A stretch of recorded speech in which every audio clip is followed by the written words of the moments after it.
I guess welcome to the credits video for, the assignment and the consequence. The DLC chapters for The Evil Within. Unless this is like a really short credit roll, in which case I'll just stick it on the end of the other video, I guess.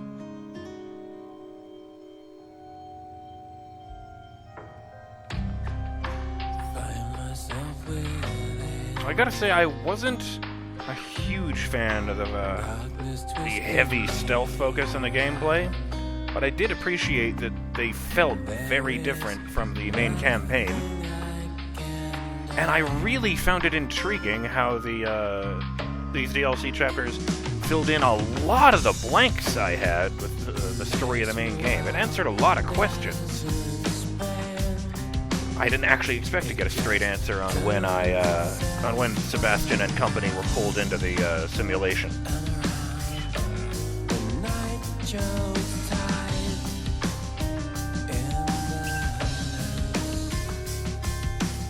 And it's gotta be a sequel hook, right?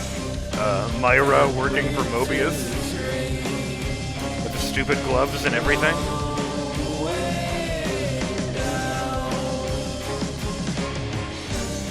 So,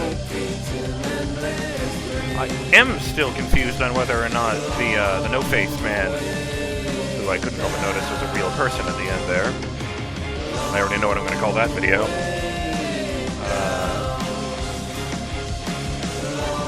Whether he was a real person or just a reflection of Kidman's fears of Mobius.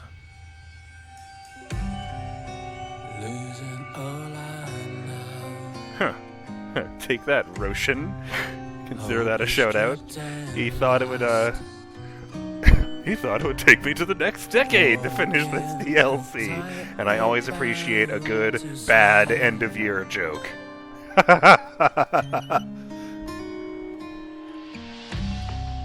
Sound is a twisted lullaby.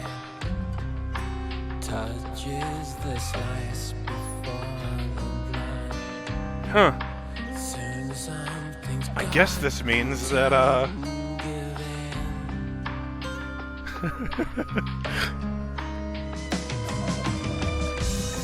I guess this means that, the executioner is going to start on Christmas Day.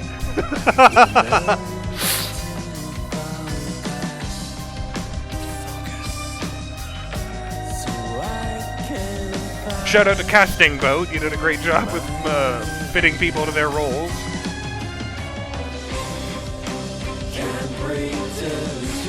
The administrator, okay.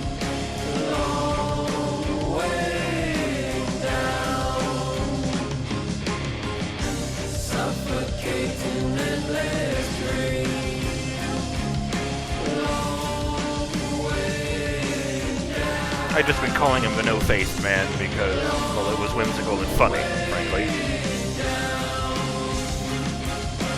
Well, I remember Elevator Voice. That was, that horrible sequence of, Wait, that was in the assignment. Oh, I guess it's because they didn't do a credit roll at the end of the assignment. Don't give up that light. Yeah, the elevator was, well, there was an elevator there, but I had to wait while the thing charged up, and it was like 20% complete. Yeah, there was a calm voice radiating over the thing while I'm hiding around the server banks from the Shade monster, which at the time I just called Lampface.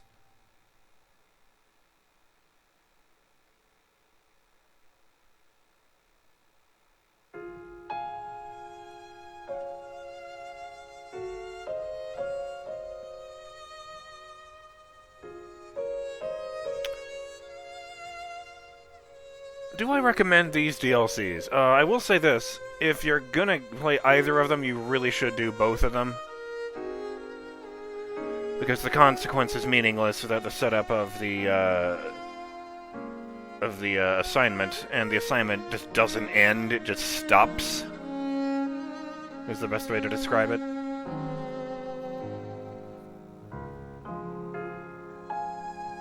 Like, that wasn't even a cliffhanger ending, it just stopped.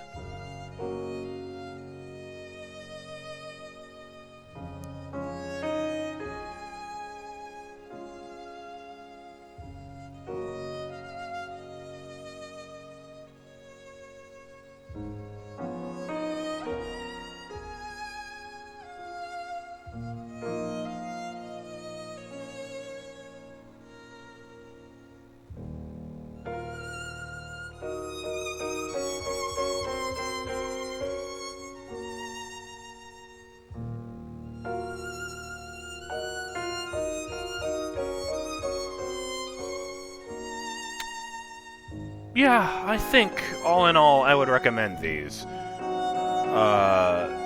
The stealth focus is not my favorite thing in the world, but it is a lot easier to stealth than in the main campaign, simply because they generally set up much better for it.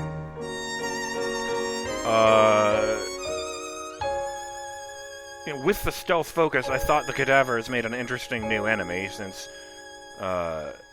it was generally much easier to sneak around them than it would have been to fight your way through them anyway.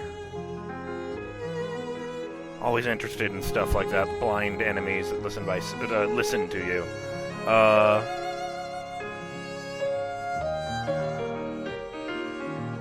I thought this sort of abbreviated trip through the main campaign was interesting. I don't know, I mean, obviously it was never going to be as long as the main campaign because it's just a DLC chapter, but I wonder if, like, canonically, the events seem to take a fraction of the time to Kidman than they did to Sebastian. You know, they make a big point out of the fact that they both perceived events differently.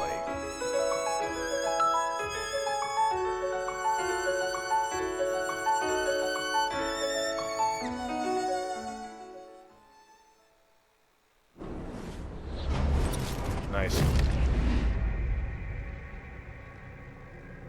Clear bonus. New Game Plus can now be selected in the main menu. You can now choose Kuriyami mode and selecting New Game.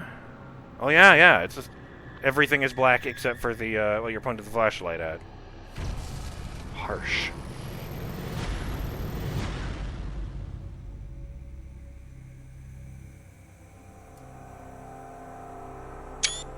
You know what? Let me check something.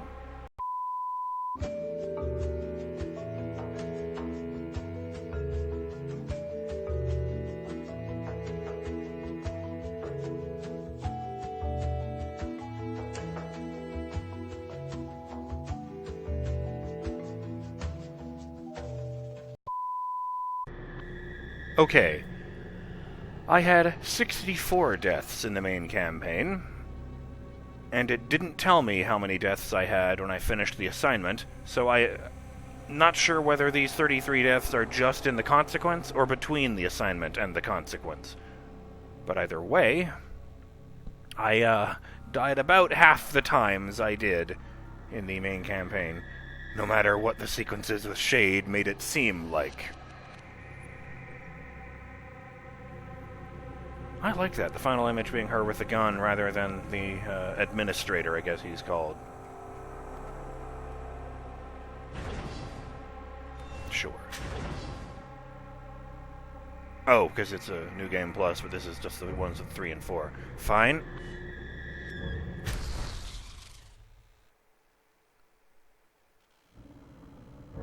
I am really impressed at how well hidden the snails were, I guess. Only found 3 of them across both chapters. I did really enjoy the kitties, I must say. But, this journey is not yet over. All in all, I would say I recommend the Kidman Chronicles DLC if you're gonna get The Evil Within, just because it fills in so many gaps in the story, and because it's a gameplay experience that's substantially different from the main campaign. I was worried that by the end of all this I was going to be really burned out, but it really didn't play anything like the main game.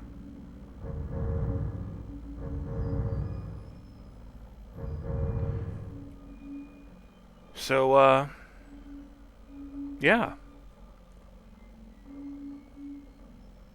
I'm BurningDogFace, and I thank you for joining me for the assignment and the consequence. On behalf of myself, Julie Kidman, and, well, I guess the same cast of weirdos from the main campaign.